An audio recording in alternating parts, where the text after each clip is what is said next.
Vamos a pasar lo que vamos a hablar el día de hoy. Aquí les puse un ejemplo.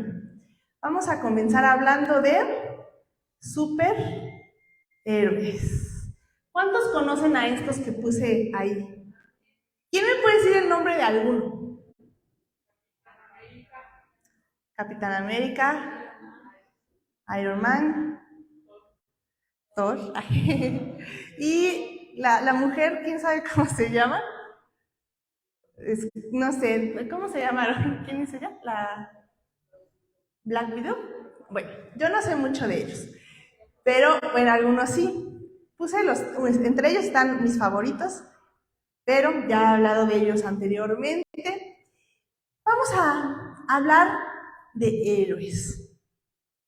Vamos a hablar de héroes y quiero hacer la comparación de estos superhéroes con estos superhéroes. ¿Amén? ¿Qué es un superhéroe? Vamos a empezar por ahí. ¿Qué es un superhéroe?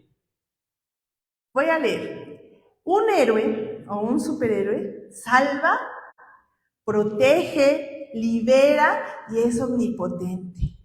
Los diccionarios lo definen como una persona que se distingue por haber realizado una hazaña extraordinaria, especialmente si se requiere mucho valor. Se vincula con el éxito, es decir, que ser héroe trae popularidad. Los héroes son solo aquellos en los que se manifiesta el portento, el estruendo y la magnificencia. ¡Wow! Suena increíble, ¿no? Y así son estos héroes, superhéroes increíbles. ¿Quién no quisiera una vida como la que tenía Iron Man, por ejemplo? Súper millonario, tecnológico y con una asistente muy guapa, ¿no? ¿Quién no quisiera estas vidas de superhéroes? Son gente extraordinaria, pero ¿existen en la vida real? ¿Quién conoce a Superman? ¿Cuándo nos ha venido a salvar de un terremoto catastrófico? No, solo se quedan en películas. Aquí les voy a poner lo que es un superhéroe, lo que les leí hace un momento. Eso es un superhéroe. Y la Biblia nos menciona también a héroes, héroes de la fe. Y de eso vamos a hablar hoy, de esos héroes de la fe que se parecen más a ti y a mí que los que les puse ahí. Amén. Ahora vamos a ver estos héroes de la fe. Aquí se los puse. Los héroes de la fe. A ver, algunos ni son conocidos. Díganme a quién reconocen de ahí. ¿A Sansón? ¿A quién más?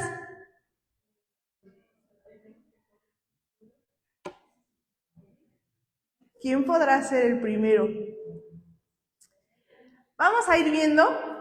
Les puse estos desconocidos de la fe porque no siempre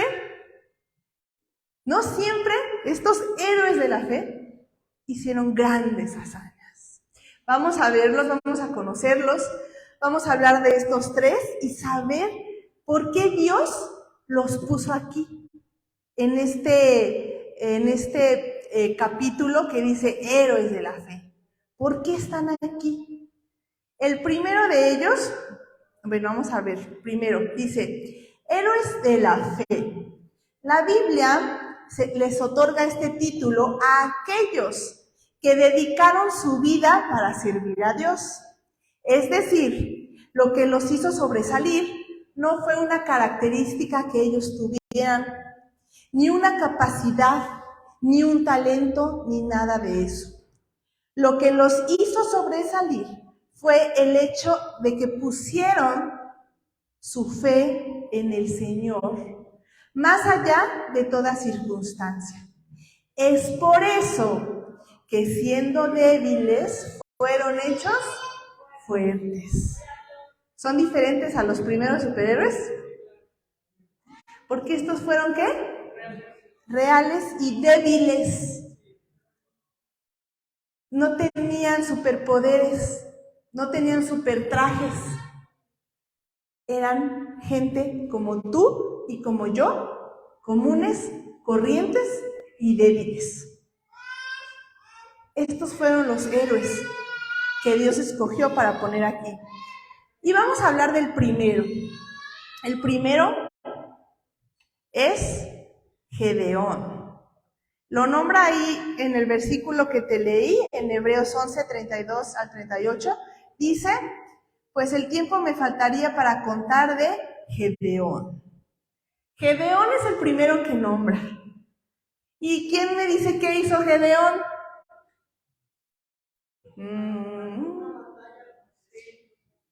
Ganó una batalla con 313. ¿Quién ha visto la película de los 300? Algo así, pero de la vida real. Ganó una batalla y dices, wow, un super guerrero, ¿no? Vamos a ver quién era, qué hizo y por qué está aquí en los héroes de la fe. Gedeón fue el quinto juez. Hoy vi que estuvieron hablando de Samuel y también nombraron a algunos jueces. Ay, perdón, ya tiré mi agua. Gedeón fue el quinto juez, reconocido como el más grande juez de Israel. Esto lo vamos a encontrar en el libro de Jueces, capítulo 6. Este héroe enfrentó a los madianitas que ya le habían cargado la pila a Israel, al pueblo de Israel. Lo fastidiaban, iban y les robaban sus cosechas, se las arruinaban, destruían el ganado y ya los tenían un poco hartos. Y Dios levantó a Gedeón. Dice aquí que le mandó un ángel para pedirle que se uniera a un ejército y que luchara contra estos madianitas. Y bueno, Gedeón significa cortador o cortador de árboles. Y Gedeón, ponga atención, pertenecía a una familia poco distinguida. Gedeón no era de los Limantur, no. Gedeón era de los López, de los Pérez, de los Galeana, de los Calderón. Era de una familia poco distinguida. Él se veía a sí mismo como no apto para el servicio de Dios. ¿Cuántos aquí nos vemos como no aptos para servir a Dios? Dices, no, yo no, que prediquen a otros, que en la alabanza estén otros, yo no estoy apto. Él también se veía así, él decía, no, yo no sirvo para esto de servir a Dios. Gedeón era una persona común y corriente, como tú y como yo, pero que Dios lo llamó. Dijo, levántate, forma un ejército y sal a pelear con los madianitas. Estoy parafraseando porque la historia es muy, muy larga. Dentro de esas tareas que Dios le encomendó, Gedeón no estaba seguro. Gedeón decía, yo, ¿por qué? No estoy seguro que Dios me haya llamado. Y le pidió a Dios una prueba. Y Dios le mandó la señal y le dijo, sí, yo estoy contigo, ve. Gedeón se levanta, Dios le dio la señal, Gedeón logra tener éxito contra los abeceritas, porque Gedeón destruye un altar contra Baal. Entonces él tiene éxito, Dios ahí con él diciéndole, sí, vamos Gedeón, yo estoy contigo, te doy las pruebas que quieras. Y lo logró. Pero Gedeón, como era como tú y como yo, dijo, no, yo ya no llego, ya cumplí aquí. Dios le da otra tarea. Y Gedeón, ¿qué hace? Le pide otra señal a Dios.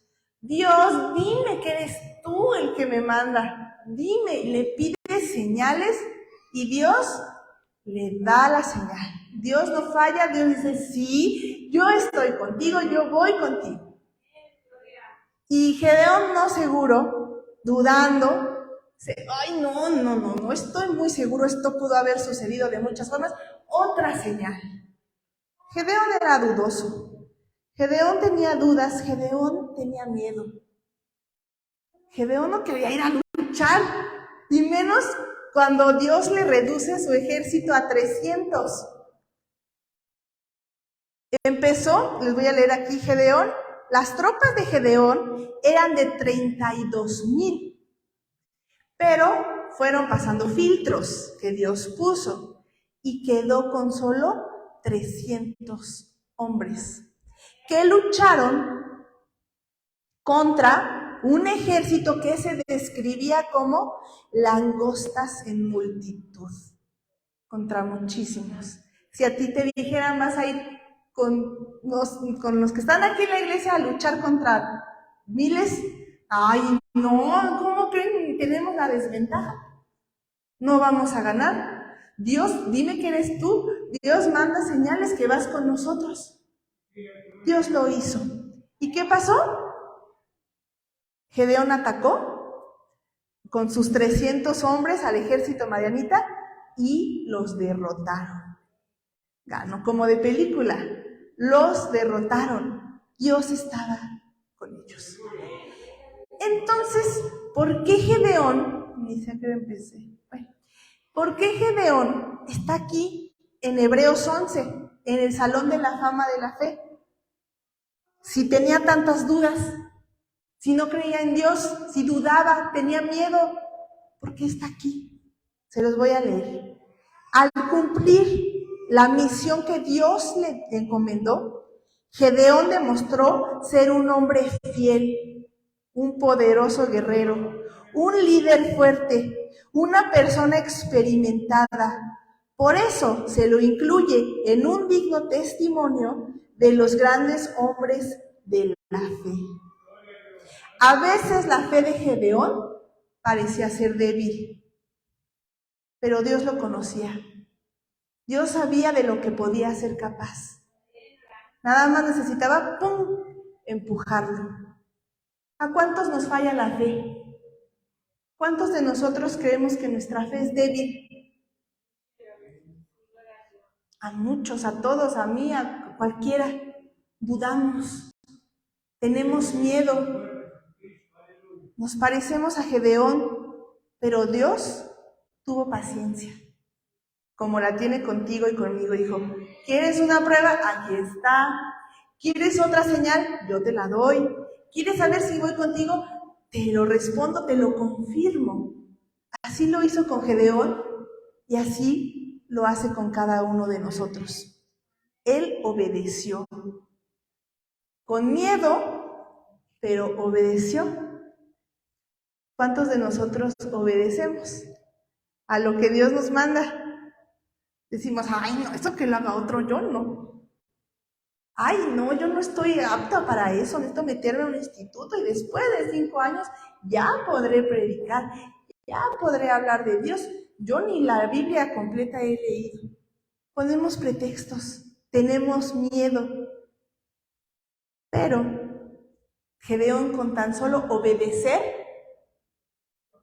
lo logró. Porque no estaba solo.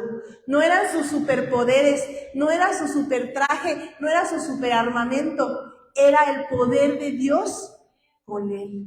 Y Dios quería que el ejército invasor viera quién era el Dios poderoso. Dijo, con 300, no necesitamos más.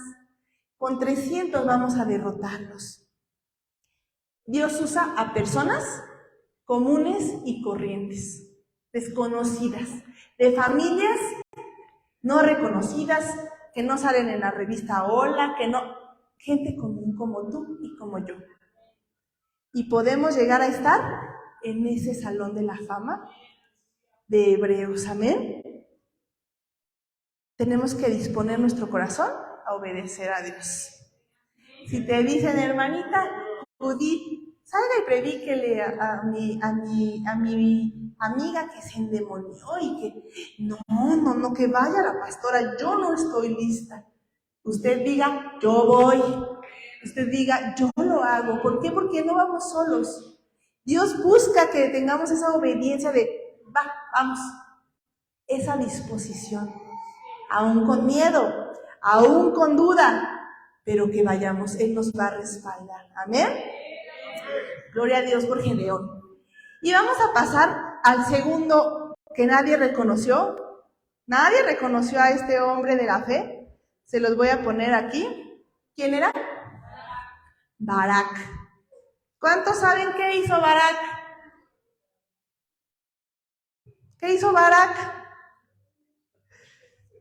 Ahí parece que nada, ¿verdad? ¿Ya no se acuerdan qué hizo Barak? Vamos a ver quién fue Barak y qué hizo Barak para estar aquí en el Salón de la Fama de la Fe, en los héroes de la fe. Barak fue un líder militar de la tribu de Neftalí que vivió en el periodo de los jueces en Israel. Fue otro juez. Barak fue llamado por Débora era la juez, Barak fue el líder militar, para dirigir a las tribus del norte de Israel contra la opresión extranjera que llevaba cerca de 20 años molestándolos, asediándolos. Entonces Barak fue un líder militar. Él era un guerrero. Y Débora era la juez. El pueblo de Israel estuvo sometido 20 años bajo la dura opresión de Javín. Fue entonces cuando realmente clamaron al Señor. Ya se habían hartado de la opresión, el pueblo de Israel ya estaba fastidiado. Si ustedes leen el libro de Jueces, van a poder entender qué pasaba en ese periodo, por qué los invadían tanto, por qué los molestaban. Y el pueblo dijo, vamos a clamar a Dios, porque ya estamos hartos. Entonces, en ese momento, la profetisa Débora estaba juzgando la causa de los israelitas en Efraín. Y fue en ese momento cuando Débora mandó llamar a Barak y le dijo que Dios lo había elegido para derrotar al ejército de Sisara. Débora le dijo, vas a ir y vas a derrotar, Dios te llamó. ¿Y qué hizo Barak? ¿Qué harían ustedes? ¡Amén! ¡Vamos! ¡Vamos todos! ¿Qué harían ustedes? Vamos a ver qué hizo Barak, porque ¿cómo reaccionó? Según la orden del Señor, Barak debía reunir a un ejército entre los hombres de la tribu de Neftalí Zabulón y llevarlo al monte Tabor. Barak no quiso. Barak aceptó, dijo, bueno, voy, pero Débora, yo voy si tú vas. Era un líder militar. ¿Tenía miedo? Dijo, no, yo no creo. ¿Qué tal si no le dijo Dios? ¿Qué tal si fue de ella? Mejor que ella me acompañe. Él la expuso a ella a la batalla. No le importó, él tenía miedo y dijo, ándale, Débora, voy, pero tú vas conmigo. Así aseguro que sea verdad lo que me estás diciendo. Barak aceptó hacerlo, pero con la condición de que Débora lo acompañara. Literalmente le dijo a Débora, solo iré si tú me acompañas, de lo contrario, no iré. Al decir esto, Barak le estaba pidiendo a Débora que arriesgara su vida y que hiciera lo que él mismo debía de hacer. Barak, aquí hay una nota que dice que era un hombre cobarde. Tenía miedo. ¿Cuántos de nosotros tenemos cobardía? Tenemos miedo. Tenemos dudas. ¿Será que Dios dijo? ¿Será de Dios? No, mejor me aseguro. Barak no era valiente. Barak quería hacerlo, pero no le importó exponer a la juez, a Débora. Dudó de la eficacia del plan de Dios. Entonces, ¿por qué está aquí? ¿Por qué está aquí? ¿Por qué está aquí Barak? Dice que, aquí la historia nos habla de lo que hizo, lo que pasó, y había una profecía que decía que el ejército de Sísara iba a ser derrotado y que ¿cómo les dije el primero que se llamaba? Jabín iba a ser vencido por una mujer. Ahí hay una historia bien sangrienta que si les gustan esas películas sangrientas pueden leer este libro y encontrar que efectivamente no fue Débora, pero fue una mujer quien encontró a este enemigo durmiendo, descansando en la tienda y tomó una estaca y un martillo y le clavó en la cabeza y así fue como murió. Fue una mujer. No fue Barak. La profecía se cumplió. Entonces, ¿por qué está aquí? ¿Por qué está aquí este hombre cobarde, este hombre que se parece más a ti y a mí, este hombre temeroso? ¿Por qué está aquí? Dice, el nombre de Barak se menciona entre los héroes de la fe. Esto es una prueba de que los hombres de Dios han mostrado una fe inquebrantable, no eran perfectos. Barak, sí, dudó, tuvo miedo, pero superó su crisis. Y dijo, ¿qué ha de haber dicho Barak cuando vio esto? Dijo, tenía razón. Debía haber confiado en lo que dijo Débora. Barak al final se recuperó, no se quedó derrotado, no se fue a deprimir, no dijo me suicido, me entierro una espada y muero por mi cobardía, no. Él dijo, ok, fallé, pero me levanto, lo supero, sigo adelante y ahora le creo a Dios. Y fue así porque fue incluido en este libro de Hebreos. Entonces, hermana, si Barak, que hizo lo que hizo, está ahí, ¿tú y yo podríamos estar en el Salón de la Fama de la Fe? Sí. Busqué estos hombres, que son los menos conocidos, porque normalmente, los héroes de la fe, Abraham, David, ¿qué otro? Noé. Dices, wow, ellos hicieron grandes cosas. Busqué estos que también se nombran porque se parecen más a ti y a mí.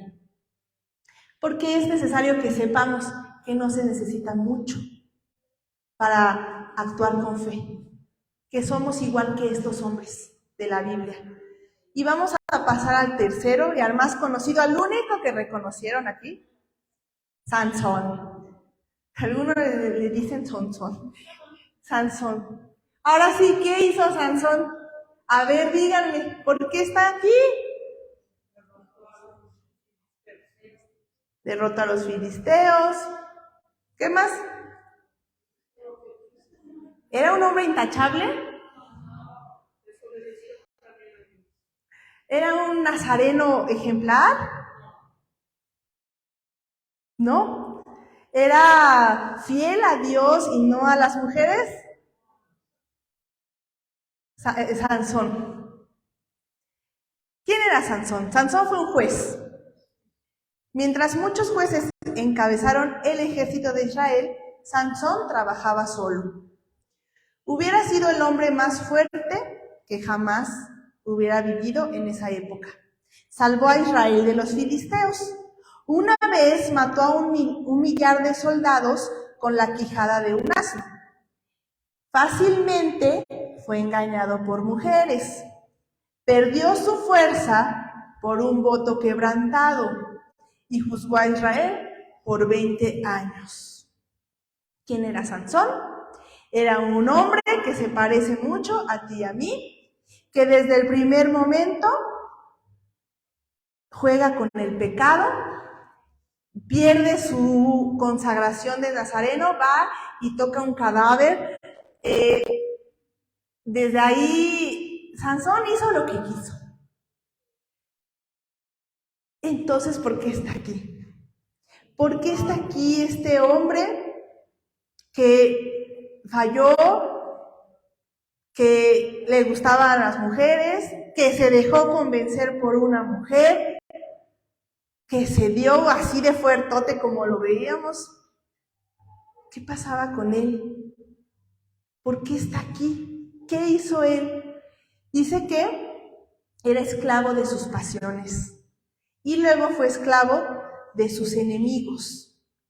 Dice aquí que su vida fue todo menos un caminar de fe. Sansón es el ejemplo perfecto de alguien que se contamina con el pecado, alguien que se fue y durmió con una prostituta, alguien que reveló su secreto ante Dalila. ¿Y saben cuál era su motivación?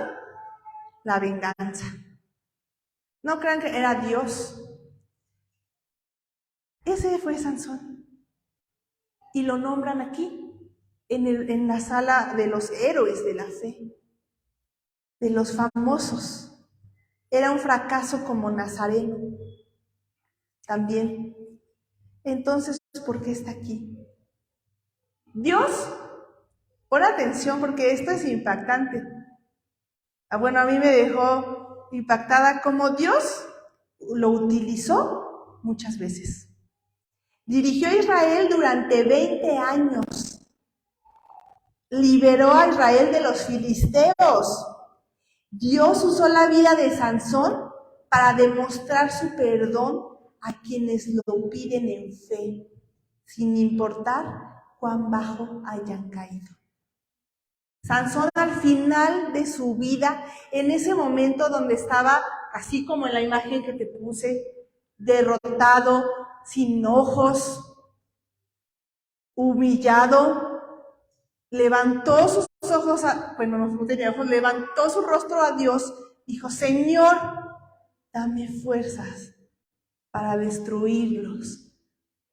Porque quería venganza, no porque fuera mucha su fe en Dios, porque él quería venganza.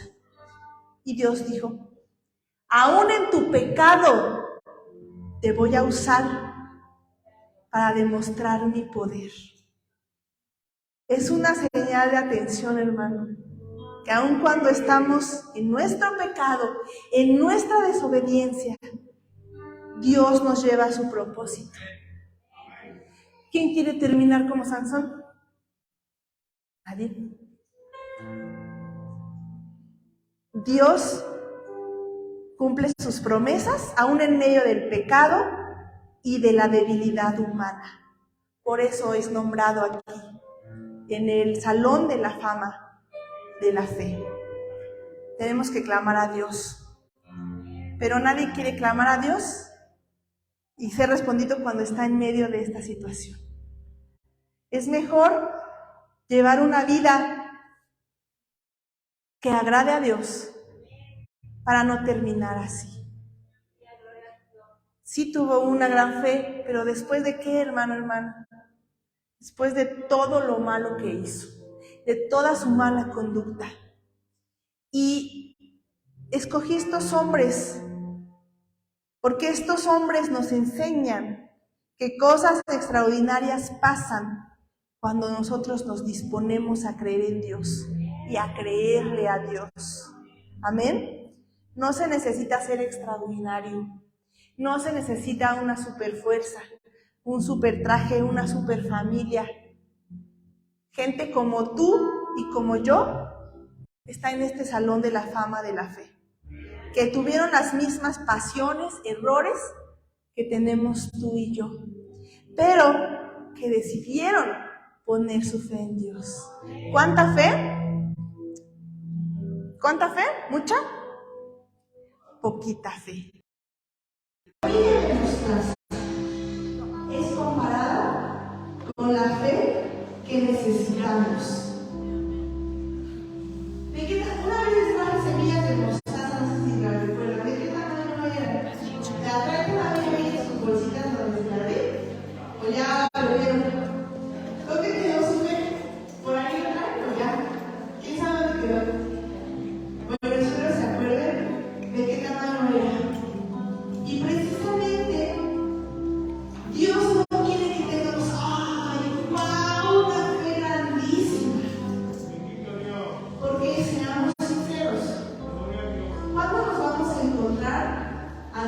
situaciones como las de abrir el mar. No sé si yo me encuentro alguna vez en una situación en la que tenga que abrir el mar para morir. O cuando nos vamos a ver en una situación como resucitar un muerto. Puede que sí, puede que no. Rara vez. Y es que Dios nos pide una fe pequeña para hacer a veces cosas pequeñas, actos de servicio, actos de bondad. Eso es con lo que nos enfrentamos día a día. Cosas pequeñas, insignificantes, como el grano de mostaza. Entonces, les voy a leer esta conclusión. Se dice que las grandes puertas se abren gracias a pequeñas bisagras. En el reino de Dios, las riquezas del cielo se abren mediante pequeños actos realizados con grandes cantidades de amor. Son las áreas más pequeñas en las que servimos fielmente y nos mostramos dispuestos, las que harán que Jesús diga: hiciste bien, siervo bueno y fiel. Dios, en el reino de Dios todo funciona diferente. La economía de Dios es diferente. Para Él lo poco es mucho y lo mucho es. Entonces, ¿cuánta fe necesitamos para hacer cosas pequeñas que marquen la diferencia? Tal vez tú no lo ves y dices: ¿qué diferencia voy a hacer si ayudo? ¿Qué diferencia voy a hacer si voy? ¿Qué diferencia voy a hacer? En el reino de Dios es hacer una gran diferencia. Entonces, quiero que así como estos hombres te analices a ti mismo y digas: ¿cómo puedo mover mi fe? ¿Qué acto pequeño de fe puedo hacer? No te estoy pidiendo, Dios no te está pidiendo: ve y abre el mar, ve y libra batallas. Te está pidiendo: ve y predica a alguien, ve y tiende la mano al necesitado, ve y sé mis manos y mis pies en la tierra. Haz cosas pequeñas que para Dios van a ser una gran diferencia. Amén. ¿Qué puedes hacer? ¿Cómo puedes mover tu fe? Piénsalo, ¿qué podrías hacer? Y voy a pedirte que te pongas de pie. Ponte de pie. Y vamos a orar al Señor. Vamos a orar al Señor y vamos a pedirle que renueve nuestra fe. Que nos ayude a creer que nuestra pequeña fe puede hacer grandes cambios, puede hacer la diferencia para alguien, aunque tú no lo veas. Vamos a pedir al Señor que por esta fe tan pequeña que tenemos, nos incluya en ese salón de la fama de la fe. Porque no hace falta ser un superhéroe, no hace falta abrir el mar, no hace falta resucitar muertos, hace falta solo una pequeña cantidad de fe. Amén. Señor Jesús, hoy te damos gracias y reconocemos que somos comunes, que somos corrientes, que no somos especiales, que no tengo dones sobrenaturales, que no tengo habilidades extraordinarias, que soy solo una persona común, como mi hermano, mi hermana que están en este lugar.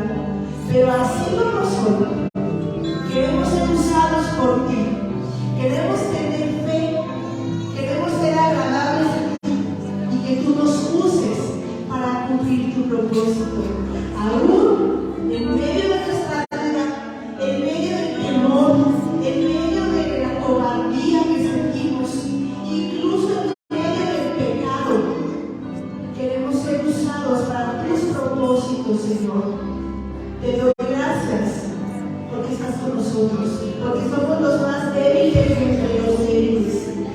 Somos nada, quizá para el mundo, pero para ti somos grandes. En el nombre de Jesús, coloca en nosotros una pequeña cantidad de fe para poder hacer la diferencia.